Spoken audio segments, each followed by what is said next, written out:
The parking lot outside the private elementary school was already filling up.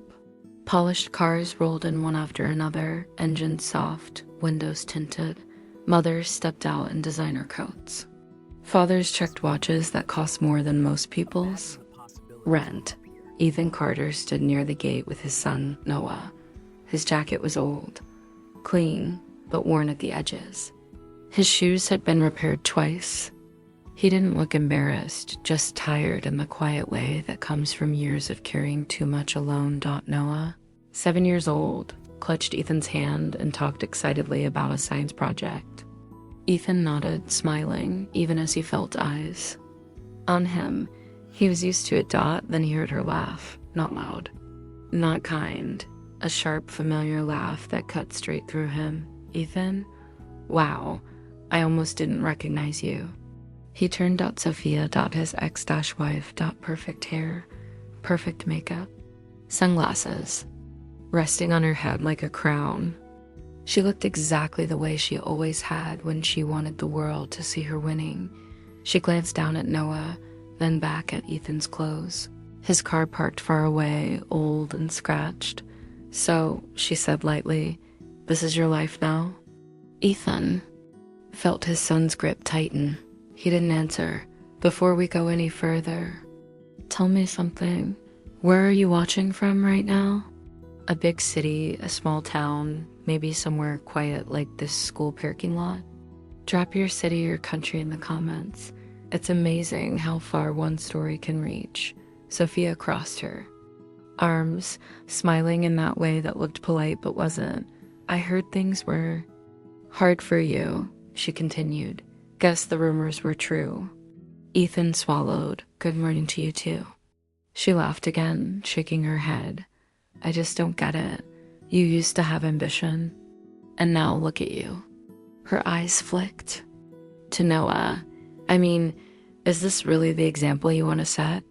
Noah looked up. "My dad's a good dad." Sophia paused, just for a second, then she smiled again. "Of course he is, sweetheart." Ethan felt something twist in his chest, not anger. Shame, the kind that creeps in quietly when someone reminds you of every fear you already carried. The bell rang. Parents began walking their children inside. Sophia leaned closer, lowering her voice. "You know, Ethan, leaving you is the best decision I ever made." She turned on her heel and walked away, heels clicking confidently against the pavement. Ethan stood frozen for a moment. Then he knelt in front of Noah. "Hey," he said softly. "Go on, I'll be right here." Noah nodded, though his eyes were worried. He ran toward the building, turning once to wave. Ethan waved back. Only when Noah disappeared inside did Ethan let his shoulders slump. This wasn't the first time Sophia had made him feel small. During the divorce, she'd said he was weak, that he lacked vision, that love didn't pay bills. She'd been right about one thing. Love hadn't paid the bills, but it had kept Ethan standing. He worked 2 jobs, drove rides at night, fixed his own car, skipped meals so Noah wouldn't notice.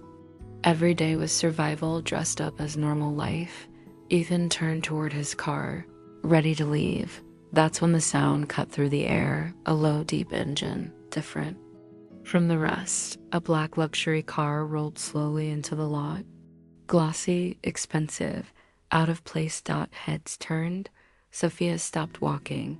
The car pulled closer and closer until it stopped right beside Ethan. The engine shut off. Silence fell. The driver stepped out first, opening the back door. And then a man in a tailored suit stepped into the light. Tall, calm, confident. He looked straight at Ethan. "Mr. Carter," the man said clearly. "I hope I'm not late." Sophia's smile vanished. Ethan didn't move. He didn't breathe because the last person he expected to see, especially here, especially now, was standing in front of him. And whatever was about to happen next was about to change the way everyone saw him forever. Ethan blinked, like his eyes had misunderstood what they were seeing. The man's suit fit like it had been stitched onto him. His watch caught the morning sun with a brief flash. But it wasn't the wealth that stunned Ethan Dodd, it was the respect in the man's voice. "Mr. Carter," the man repeated, stepping closer. "I'm Daniel Reed. I work for Mr. Harrison." Ethan's throat tightened. "Harrison?" Daniel nodded. Once, as if the name needed no explanation. "Yes, Miles Harrison." A ripple moved through the parking lot. A few parents pretended not to listen while they listened anyway. Someone whispered, "That's the Miles Harrison." Another parent lifted a phone slightly, then lowered it, unsure if filming would be rude or smart. Sophia's body went still. Her lips parted, but no sound came out. Ethan tried to speak, but only a dry breath escaped. "Why would Miles Harrison want me?" Daniel glanced around politely, then leaned in a little, lowering his voice. "Sir, Mr. Harrison asked me to bring you to him. He said it's urgent, and he said you'd understand once you see him." Ethan felt his palms sweat. His first instinct was to refuse. He didn't belong in black cars.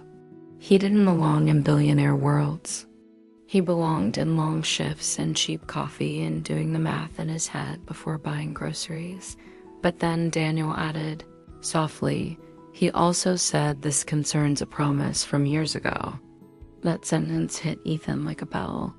A promise. His mind jumped backward back to another life, another version of him. Before the divorce, before the second job, before he learned how to smile through exhaustion. Ethan looked toward the school building. Noah was inside. Safe. Ethan had time. But not. Much. Sophia finally found her voice, though it came out thin. "Ethan, what is this?" He didn't answer her. Not because he wanted revenge, not because he wanted to enjoy her confusion. Simply because he didn't know what to say. Daniel opened the car door wider. "Please, sir." Ethan hesitated a beat longer, then stepped forward and climbed into the back seat. The inside smelled like leather and quiet power. The door closed with a smooth, final sound. The car began to move. Through the tinted window, Ethan watched Sophia standing there, frozen in place. Her perfect expression cracked for the first time in years. The school gate, the parents, the morning sun, everything slid away behind him. Inside the car, Ethan's heart thudded hard. Daniel sat in the front passenger seat, posture straight. He didn't speak unless spoken to. Ethan tried anyway. "Where are we going?" Daniel glanced in the mirror. "To Harrison Tower." Ethan swallowed. Harrison Tower was downtown glass and steel, a place Ethan only saw from a distance while driving passengers to meetings he could never afford. A building that looked like it touched the clouds. Ethan stared at his hands. They were rough from work, small scars from fixing engines, and carrying heavy boxes. Hands that had held Noah's tiny fingers through fevers and nightmares. He didn't understand how those hands belonged in a billionaire's world. His phone buzzed, a school notification. Nothing urgent, just a reminder about an upcoming event. Ethan exhaled slowly, grounding himself. Minutes later, the car pulled up to the tower. Security moved quickly.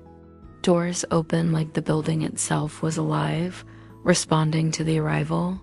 Ethan stepped out and felt the chill of air-conditioned.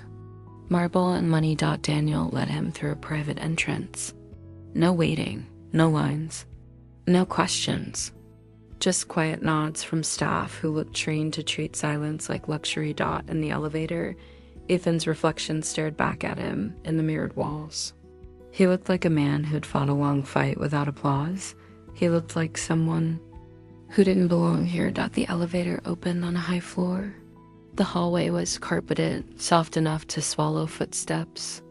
Daniel stopped at a large door and pressed a code. Then he turned to Ethan.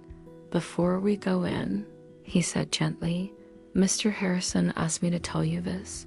Whatever happened after you left, he never forgot what you did. Ethan's chest tightened. Left where? Daniel's face softened with understanding, as if he knew the answer was painful. The night of the crash, he said. Ethan's world narrowed to a point. The crash. A memory Ethan kept locked away because it hurt too much too. Holt got his breath caught. How do you know about that? Daniel didn't answer. He simply opened the door dot inside. The office was vast, lined with windows showing the city far below. And near the glass, standing with his back turned, was a man Ethan recognized, instantly older. Now, broader shoulders, silver at his temples. Miles Harrison turned slowly. His eyes landed on Ethan, and for a moment, the billionaire looked like he forgot how to breathe. Then his voice came out low, rough, almost human. Ethan, Miles said, you actually came. If you were in Ethan's place, walking into a room like this after being mocked, after years of struggle, what would you feel first? Anger, fear, pride? Be honest and comment it below. And if you believe a person's worth isn't measured by their bank account, hit like, because that kind of respect matters. Miles took a step forward, and Ethan saw it clearly now. This wasn't a meeting about business. This was about a past that never healed, and whatever happened next would either break Ethan open or finally set him free. Miles Harrison gestured toward the seating area near the windows, but Ethan didn't move right away. He stood where he was, feet planted, like if he sat down, the weight of this moment might finally crush him, Miles noticed. He waved Daniel away with a quiet nod. The door closed, leaving only the two of them, and the city stretched out below. You look exactly the same, Miles said at last, tired but standing. Ethan let out a breath that was almost a laugh. You look richer. Miles smiled faintly. It didn't last. Sit, Ethan, please. Ethan finally did. The chair was softer than anything he owned. That made him uncomfortable. For a moment, neither spoke. The silence wasn't awkward, it was heavy, like both men were staring at the same memory from opposite sides. Miles broke it first. I've thought about that night more times than I can count. Ethan's jaw tightened. Then you remember why I walked away. I do, Miles said quietly. And I remember why you stayed. The crush came back in fragments. Rain, screeching tires, twisted metal, a black car crushed against a guardrail. Ethan had been driving late, exhausted, when he saw the wreck. Other cars passed. Someone slowed but didn't stop. Ethan had stopped. He remembered pulling a man from the wreckage. Blood everywhere. Smoke. Sirens far away. The man had been barely conscious. Miles. Double quotes. I told you to leave me. Miles continued, his voice steady but strained. I said help was coming. You were bleeding out, Ethan said. You would have died. Miles nodded. You held pressure on my chest for 12 minutes. You kept me awake when I begged you not to. Ethan looked away. Anyone would have done that. No, Miles said firmly. They didn't. The room felt smaller. I was worth billions, Miles went on. But in that moment, none of it mattered. I was just a man begging another man not to let him die. Ethan swallowed. I didn't know who you were. And that's why it mattered, Miles said. Miles walked toward the window, hands clasped behind his back. I tried to find you afterward. Hospital staff had your name, but you disappeared. No interviews, no calls, nothing. Ethan stared at the floor. My wife left me 2 months later. The bills piled up. My son was born early. I didn't have the strength for gratitude tours. Miles turned. You saved my life, Ethan, and I promised myself if I ever found you, I'd return the favor. Ethan laughed softly, shaking his head. This doesn't feel like returning a favor. Miles studied him. What does it feel like? Like, I don't belong here, Ethan answered honestly. Miles nodded slowly. That's exactly how I felt that night.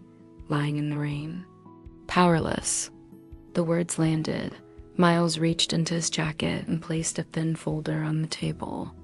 "I followed your life from a distance," he said. "Not out of control, out of respect." Ethan's eyes flicked to the folder but didn't open it. "I know about the divorce," Miles continued. "The custody fight, the second job, the nights driving strangers while your son slept." Ethan's hands curled slightly. "You had no right." "I know," Miles said gently. "That's why I never intervened until now." Ethan finally looked up. "Why now?" Miles exhaled. "Because my board forced me to step back. I'm handing over the company, and I need someone I trust to take my place in one division, someone who doesn't freeze when things go wrong." Ethan stared at him. "You're joking." "I'm not," Miles said. "I want you to lead the foundation arm. Disaster response, ethics, the part of the company that actually touches lives." Ethan pushed the folder back without opening it. "I'm not qualified," Miles smiled sadly. "You dragged a dying man out of a burning car with your bare hands. You raised a child alone without turning bitter. You kept your dignity while being laughed at." He stepped closer. "You're more qualified than most people I've ever met." Ethan felt something ache deep in his chest. Not hope, fear. "I can't fail," Ethan said quietly. "I don't get to." Miles nodded. "Neither did I that night." A silence settled again, different now. Less heavy. More honest. "Have you ever been helped at a moment when you had nothing left and never forgot it? If yes, write yes in the comments and share who that person was. Sometimes gratitude deserves to be spoken out loud. Ethan finally opened the folder. Inside wasn't just an offer letter. There were scholarships for Noah, medical coverage, a salary that made his breath catch. But at the bottom, handwritten in careful ink, were 4 words: no obligation. No debt. Ethan closed the folder slowly. "Why me?" he asked again. Miles met his eyes. "Because the world already rewards power. It rarely rewards character." Ethan leaned back, overwhelmed. His phone buzzed again, a message from Sophia. "What just happened?" Ethan stared at the screen and locked the phone without replying. For the first time in years, he felt something shift, not outside him, but inside. The story wasn't over, but the balance was finally changing. Ethan didn't accept the offer. That day, he walked out of Harrison Tower with the folder still tucked under his arm, head buzzing, feet barely touching the ground. The city felt louder now, sharper, like everything he'd ignored for years had suddenly decided to speak at once. In the car ride back, Daniel didn't ask questions. He didn't need to. Ethan's silence said enough. When Ethan reached the school, dismissal had already started. Children poured out like energy given legs. Noah spotted him instantly and ran over, backpack bouncing. "Dad, you're late," Noah said, then frowned. "Are you okay?" Ethan knelt, resting his hands on his son's shoulders. "Yeah, I just had a big meeting with your boss." Ethan hesitated. "Something like that." Sophia stood nearby, pretending not to. Watch failing completely. Her eyes tracked every movement. When Noah ran ahead to greet a friend, she stepped closer. "That car," she said carefully. "That man, who was he?" Ethan met her gaze. For once, he didn't feel smaller standing there. He felt steady. "Someone from my past," he replied. "Someone I helped once." Sophia laughed lightly, though it sounded forced. "Well, he looked important." Ethan shrugged. "People always do from a distance." She studied him, clearly waiting for more. He gave her nothing. That night, after Noah fell asleep, Ethan finally opened the folder again at the kitchen table. The numbers still didn't feel real. The position still felt impossible. He imagined himself in those meetings, surrounded by people who spoke in polished sentences and expected confidence like a given. He imagined failing. But then another image followed Noah at 16, asking why his dad never took chances. Asking why survival was always the ceiling. Ethan closed the folder and rested his forehead against it. The next morning, he called Miles. I don't know if I can do this. Ethan admitted. Miles didn't interrupt. But I know I can't pretend it didn't happen. Ethan continued. If I say yes, it has to be on my terms. A pause. Then Miles said simply, good, those are the only terms that matter. The transition wasn't smooth. Ethan started with orientation sessions that felt like a foreign language, acronyms, charts, rooms with too much gloss. He wore his wanted jacket every day, careful not to spill coffee on it. Some people were polite. Others were skeptical. One man, young, sharp, expensive, smiled thinly during a meeting and said, so you're the rescue story? The room went quiet. Ethan didn't flinch. No, he said evenly. I'm the accountability story. After work, Ethan still picked Noah up, still cooked simple dinners, still did laundry at night. The money helped, but it didn't erase who he was. It just eased the pressure enough for him to breathe. A week later, Noah came home quiet. Everything. Okay? Ethan asked. Noah hesitated. A kid said my dad was poor before. Today he said my dad is rich now. I didn't know what to say. Ethan paused, then smiled gently. What did you feel? Noah thought, confused. That's okay, Ethan said. We don't change who we are just because other people notice us. The next school morning, Ethan walked Noah in. Sophia was there again. This time, her tone was different. I heard, she said. Heard what? That you work for Miles. Harrison now? Ethan nodded once. Her smile wavered. Good for you. It wasn't an apology. It wasn't pride. But it wasn't mockery either. Ethan didn't need more than that. Days turned into weeks. Ethan's work began to focus on disaster relief planning, flood zones, emergency housing, overlooked communities. He visited places no one in suits usually went. He listened more than he spoke. One afternoon, while touring a temporary shelter, a volunteer recognized him. You're the guy who stayed with my cousin during the highway crash, the woman said suddenly. Years ago, he said you kept him awake until help came. Ethan blinked. I don't remember. She smiled. He does. That night, Ethan sat in his car longer than usual before going inside. Now let me ask you something real. What's one small good thing you've done for someone recently, even if no one noticed? Share it in the comments. You never know whose strength came from your quiet moment. The story of Ethan Carter began to circulate, not as gossip, but as example. Not everyone approved. Some called it favoritism. Others called it branding. Ethan didn't argue. He just worked. And slowly, something unexpected happened. Respect, not the loud kind. The kind that shows up in rooms where decisions matter. The kind that listens. One evening, as Ethan locked up the office late, his phone buzzed, a message from an unknown number. I was wrong about you. I see that now. No name. No follow-up. Ethan didn't reply.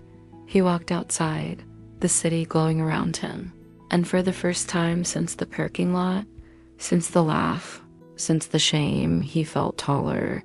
Not because he stood above anyone, but because he had finally stopped standing beneath them. The invitation arrived in a thick white envelope, heavier than it needed to be. Ethan found it wedged between grocery coupons and a school notice in his mailbox, the gold seal catching the light like it knew it didn't belong there. Harrison. Foundation Annual Gala, black tie, downtown hotel. Media expected.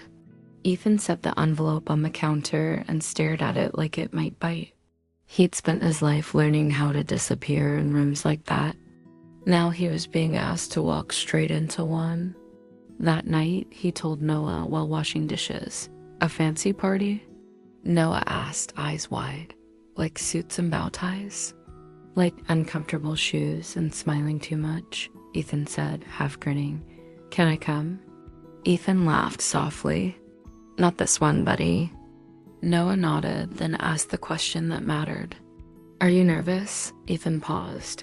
"Yeah, a little." "That's okay," Noah said, very serious. "You're brave when you're nervous." The words followed Ethan into the next week. The gala hall was all crystal lights and polished marble. Cameras flashed. Names Ethan recognized from news headlines floated through the air like currency. He adjusted his tie borrowed, not bought, and tried to breathe.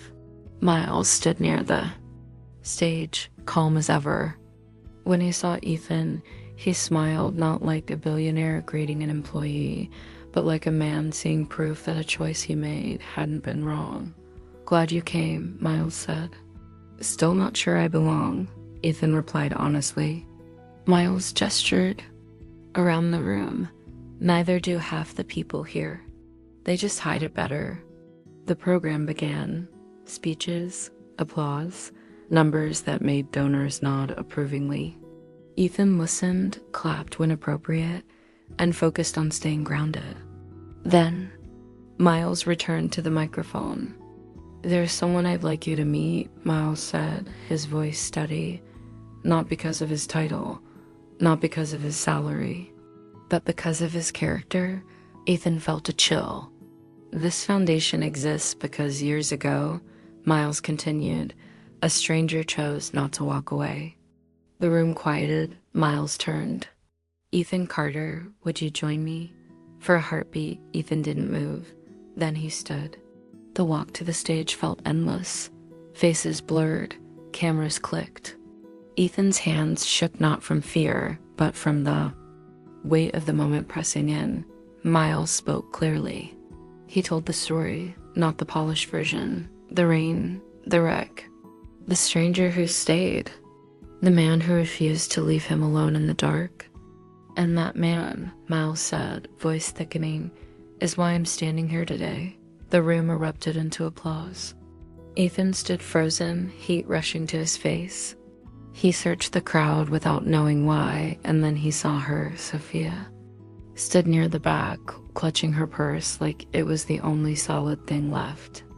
Her eyes were fixed on him, wide and wet, the laughter from that school morning, nowhere to be found. Ethan looked away. Miles leaned closer to the mic. "We celebrate wealth often," he said. "Tonight, let's celebrate humanity." The applause returned louder this time. Ethan stepped back from the microphone, heart pounding. He didn't feel triumphant. He felt exposed, seen in a way that left no room for the old shame. Back at his table, hands reached out. Congratulations, admiration. People who had ignored him weeks ago suddenly wanted his attention.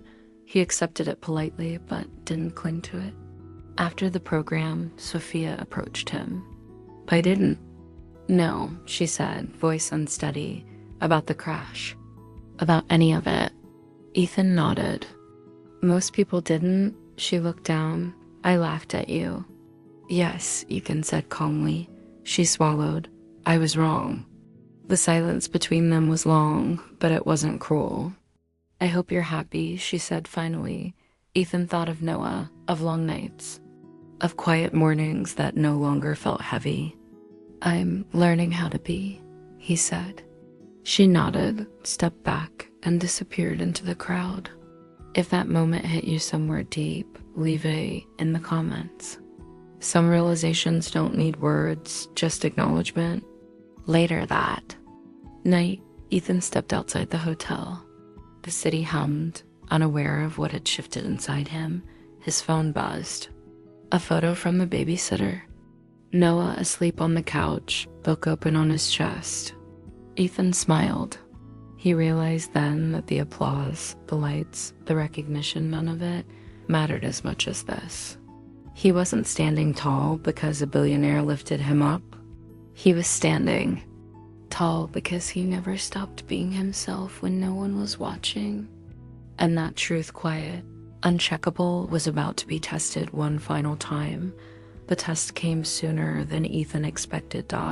It arrived not with noise or cameras, but with a phone call at 6:17 a.m., the kind that pulls you out of sleep before your mind can protect itself.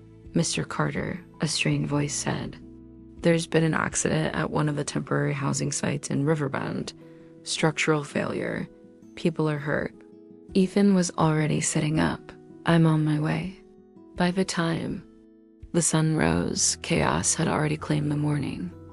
Emergency lights painted the street red and blue.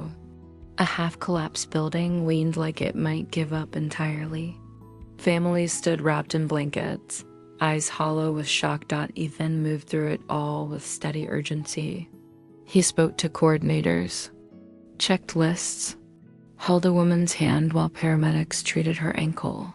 He didn't direct from a distance, he stepped into the mess. That's when he saw the paperwork error. Zoning approval that never should have passed. A signature at the bottom of the page. Sophia Grant, his ex-wife. She worked for the city now. Planning department, mid-level. Enough authority to matter. Enough distance to believe nothing would come back to her. Ethan stared at the page longer than necessary. The noise around him faded. This wasn't revenge-level guilt. It wasn't criminal neglect. But it was careless, rushed, a choice made to clear. A dusk faster instead of double-checking safety. And now people were hurt. Miles arrived an hour later, face tight. He followed Ethan's gaze to the document and read the name. "I can have legal." "On this immediately," Miles said quietly. "If you want." Ethan didn't answer right away. He thought of Sophia's laugh in the parking lot, her words, the way she'd measured his worth by surface things. He thought of the apology at the gal, unfinished, fragile, maybe even sincere, and now the stock grace was easy. Grace would be deserved, justice would be clean. But forgiveness. Forgiveness was complicated. Ethan folded the paper and slipped it back into the folder. "Let me talk to her first," he said. Miles studied him. "You're sure?" "No," Ethan replied honestly. "But I'm responsible for this part now." That afternoon, Sophia sat across from him in a small office downtown. No makeup, no polish. Just fear. "I didn't know," she said quickly. "I swear, Ethan, I didn't. We were understaffed." They pushed it through. Ethan raised a hand gently. "I'm not here to destroy you." Her eyes filled instantly. "Then why am I here?" "Because people got hurt," Ethan said. "And because how we respond now matters." She broke. Not dramatically, quietly, shoulders shaking. "I was so proud of myself," she whispered, "finally doing something important. And now this." Ethan leaned back, heart pounding. This was the moment. The edge. He could end her career. He could prove finally that she was wrong about him, or he could do something harder. Be honest with yourself for a moment. If someone who once humiliated you stood in front of you like this, could you forgive them? Type forgive if you think you could, or never, if it would be too painful. Ethan spoke slowly. "You'll cooperate fully with the investigation?" He said, "You'll own your mistake, publicly if needed, and you'll help us fix what this caused." Sophia looked up, stunned. "You're not turning me in." "I am," Ethan said calmly. "But I'm not burying you. There's a difference." She nodded through tears. "Why?" Ethan's voice softened. "Because someone once showed me mercy when I didn't deserve it either. The fallout was rough but fair. Sophia was suspended, not fired. The city took responsibility. Families were relocated safely. Repairs were fast-tracked. Ethan stayed present through every step. That night, exhausted beyond words, he sat on his couch while Noah slept nearby. "You look tired." Noah murmured without opening his eyes. I am, Ethan said. Did you do the right thing? Noah asked. Ethan smiled faintly. I think so. Noah nodded, satisfied, and drifted back to sleep. Ethan sat there long after, understanding something he never had before. Power didn't come from wealth.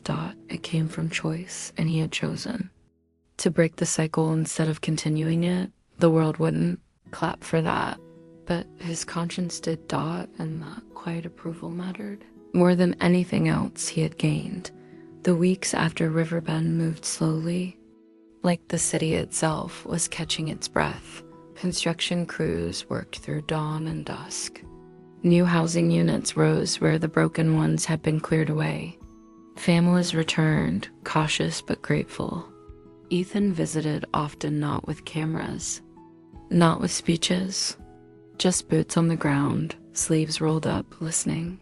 The news cycle moved on, as it always did, but something stayed behind. At work, Ethan noticed the change first in small ways. People didn't talk over him in meetings anymore. They waited, asked, trusted when decisions were made. His voice carried weight, not because of Miles, not because of the gala, but because he had proven he wouldn't disappear when things got hard. Miles watched quietly from a distance. One evening, after a long day, Miles invited Ethan to his office again. The sun was setting, painting the windows orange and gold. You know, Miles said, leaning against the desk, most people confuse forgiveness with weakness. Ethan nodded. They confuse power with control. Miles smiled. Exactly. He handed Ethan a thin envelope. Inside was a simple letter: board approval, permanent appointment, full authority over the Foundation's humanitarian arm. No celebration, no applause. Just trust. That night, Ethan drove home slower than usual. He parked outside his apartment and sat in the car, hands resting on the wheel. The building looked the same: old paint, familiar cracks, but it didn't feel like a place he was trapped anymore. It felt like a place he chose. Inside, Noah was sprawled on the floor with homework papers everywhere. Dad. Noah grinned. Guess what? What? My teacher says we're doing a heroes presentation. Like real ones, not superheroes. Ethan raised an eyebrow. Oh yeah? I picked you. Ethan froze. Me? Noah nodded seriously. You help people, and you don't give up, and you make good grilled cheese. Ethan laughed, but his eyes burned. That's a strong list. Later, after Noah fell asleep, Ethan sat alone on the couch again, but this time, not out of exhaustion. Out of reflection. He thought about Sophia working quietly now, stripped of ego, rebuilding her life slowly. He thought about Miles, wealthy beyond measure, but still carrying gratitude like a scar. He thought about himself, no longer surviving, but not fully healed either. And that was okay. Healing, he realized, wasn't a finish line. It was a direction. The next weekend, Ethan took Noah to the same school parking lot where everything had started. Not for drama, not for closure. Just to pick up a forgotten jacket. Parents came and went. Laughter floated through the air. Somewhere, someone else was probably being judged by a glance, a laugh, a whisper. Ethan watched quietly. Then he noticed a man standing alone near the gate, nervous, clothes too worn, some tugging at his sleeve. Ethan walked over. First day? Ethan asked gently. The man nodded. Yeah, feels like everyone's staring. Ethan smiled. They are. But it doesn't mean they know anything about you. The man exhaled, shoulders loosening. If you believe that love still wins even after humiliation, loss, and long nights of doubt, comment, amen. Fill this space with hope. Someone reading this right now might need to see it. Ethan walked back to his car with Noah, the sky wide and open above them. He understood something now that he hadn't before. Life wouldn't stop testing him. There would be other Riverbends, other Sophias, other moments where doing the right thing cost more than it paid. But he wasn't afraid. anymore, Dot, because he had learned the quiet truth most people never do. Your worth isn't revealed when you're praised, Dot. It's revealed when you choose kindness. Without an audience, and with that understanding settling deep in his chest, Ethan stepped forward into the rest of his life, not louder than before. But steadier. Summer arrived without asking permission. The air grew warmer, the days longer, the city louder. Life kept moving forward, messy, imperfect, alive. And for the first time in a long while, Ethan wasn't just keeping up with it, he was living inside it. The foundation expanded its work. New emergency shelters, faster response systems, training programs led by people who had once needed help themselves. Ethan insisted on it.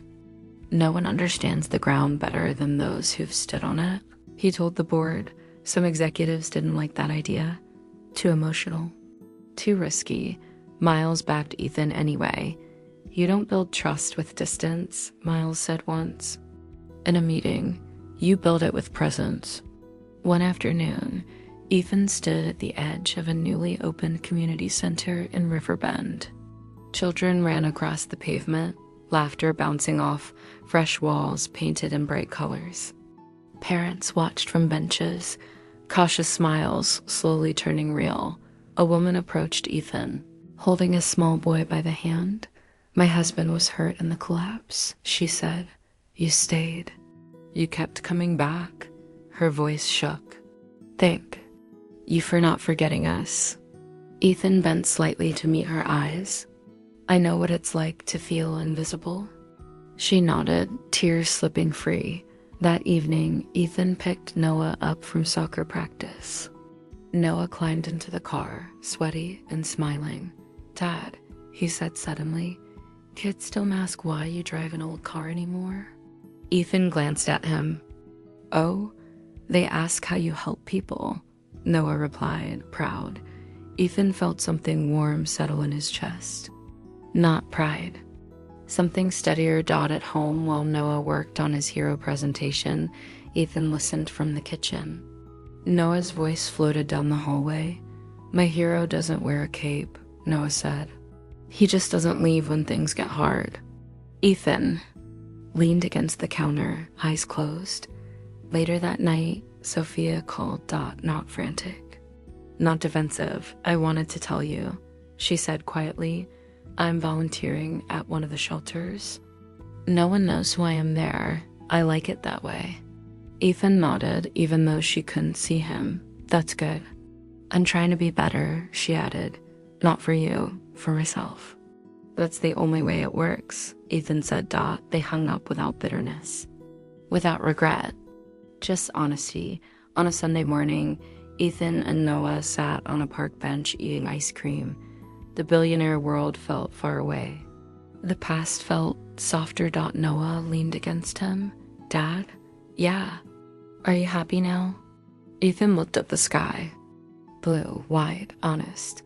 I'm learning how to be. He said the same words he'd spoken months ago, but now they meant something different.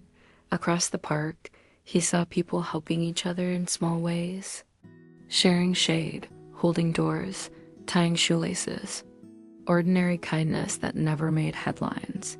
And Ethan realized this was the real victory, not the black car, not the gala, not the apology. But the ripple effect of choosing not to harden. If you believe that love still wins, even after being laughed at, overlooked, or broken, comment amen. Let this moment be filled with hope. Someone reading right now might be standing where Ethan once stood. As the sun dipped lower, casting long shadows across the grass, Ethan felt ready for whatever came next, not because life had become easy, but because he had become unshakable. And with that quiet strength guiding him, the story moved toward its final truth. One last reminder of why kindness chosen freely always finds its way back home.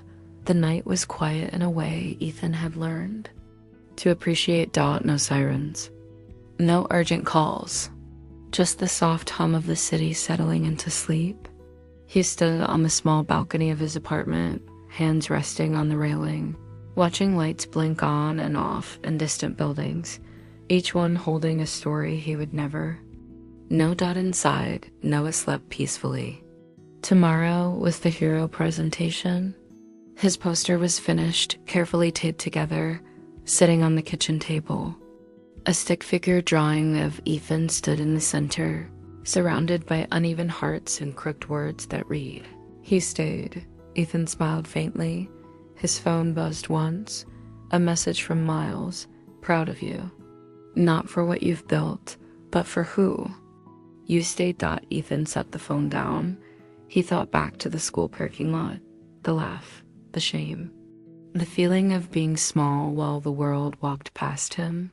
He remembered how close he had been to believing that version of himself, the one defined by failure instead of effort, and he realized something important. The billionaire didn't change his life. The apology didn't change his life. Even the opportunity didn't truly change his life. What changed everything was one decision made long before any of that. The decision to stop for a stranger in the rain. The decision to stay when leaving would have been easier. The decision to keep choosing decency when no one was watching. Ethan walked into Noah's room and pulled the blanket up gently. Noah shifted, half asleep, and whispered, "Night, Dad." "Night," Ethan replied softly. He stood there a moment longer than necessary. If this story moved you, don't scroll past quietly. Tap like. Not for a video, not for a channel, but for the people who get laughed at, overlooked, and underestimated, and still choose to stay kind. One click can be your way of saying, "I saw you, I felt this." Ethan turned off the light and returned to the living room. Tomorrow would bring new problems, new choices, new chances to do the right thing when no one asked him to, and he would meet them the same way he always had, not as a billionaire, not as a hero, but as a man who learned slowly and painfully that kindness is never wasted. It only waits for the right moment to come back. Somewhere tonight, another single parent is standing in a parking lot, feeling small, wondering if any of it matters. It does, because sometimes the quietest strength is the one that lasts the longest, and sometimes the man being laughed at today is the reason hope survives tomorrow.